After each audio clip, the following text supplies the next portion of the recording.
Carson-Newman gets the job done over the Catawba Indians. Adam Cavalier alongside Carson-Newman head football coach Mike Clowney. Mike, what a game. What a way to finish the year strong with a 61-23 win over Catawba. This was a game that felt like it was on a knife's edge. You fell behind by 13 early, recovered, though, and got a stop and a 2-minute drill touchdown, and then it was KD barred at the door with a 27-point third quarter. What did you see from your team? A response to early adversity to finish the game strong and the season strong. Yeah, I mean, once again, we kind of get off to a slow start, fall behind 13. They put a good drive together. The thing with Catawba, man, they're a really talented football team, a lot of explosive players. And, they made a couple plays early to get themselves ahead. But just proud of our guys being resilient, kind of putting this slow fight to get back into the game and then to be able to take the lead right before half. You look at that moment to get the stop and take the lead. Break down just how critical that turn of events was to go from potentially trailing by 5 to up by 5. It just changes your message at halftime. I think when you went in at halftime, our guys were pretty confident about where we were, but at that point we had a lead. I think we've gotten to the point, in this year to where even going down 13-0, they didn't panic. We did a good job of keeping our composure and then just kind of working our way back into the football game. But being able to go in with a lead, because the game at points of time got chippy today, and that's where he says on a razor's edge, to be able to kind of go in and address that with a lead is different sometimes than addressing it from behind. You mentioned the game getting chippy. A combined 24 penalties in this one. There were a ton of personal foul penalties, more on Catawba than Carson-Newman.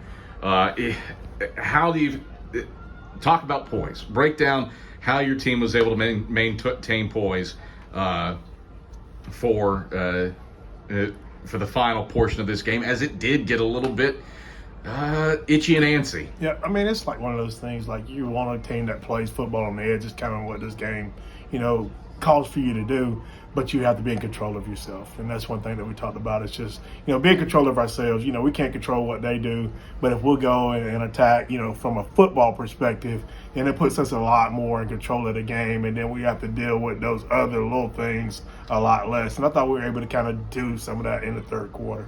You do pretty much everything right offensively. Very balanced, about 250 the split, rush to pass yards. More than 500 yards of offense for the first time all season. You put up 61 points. That's the second most in series history against Catawba. You set a school record for passing touchdowns in a game with 5, 4 from Corbin, 1 from Whitson. What'd you see from that crew?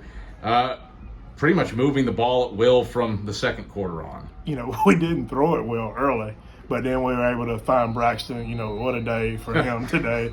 And a lot of those yardage, I mean, it's just like he catches the football, this extra effort, this week he took care of the ball, and got it in the end zone.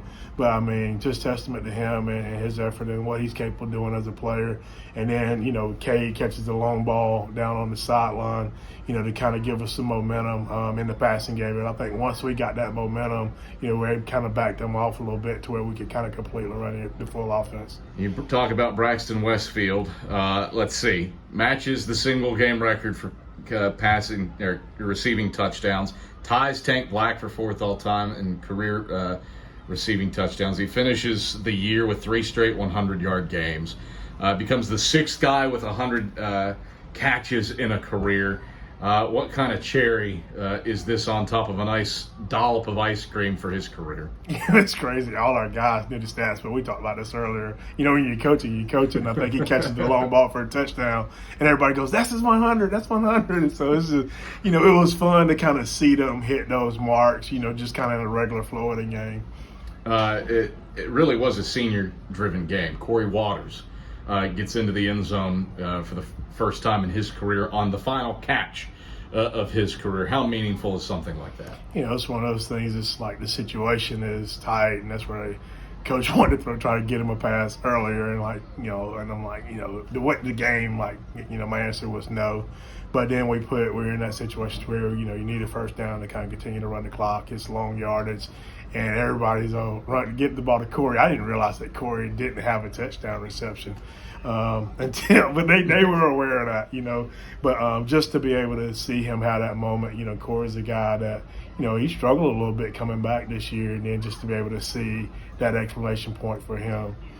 This was a game where you move the ball on the ground well, especially with Tyler Kerr. His first career 100-yard rushing day for him. Felt like the offensive line controlled the line of scrimmage all day long. Yeah, I thought Tyler did a good job, playing low.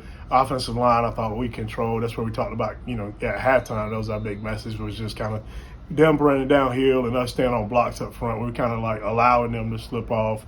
But as the game went along, I thought the offensive line did a good job at keeping their feet moving, and then the backs did a better job of hitting things downhill, and then we wound up seeing a couple big runs. All right.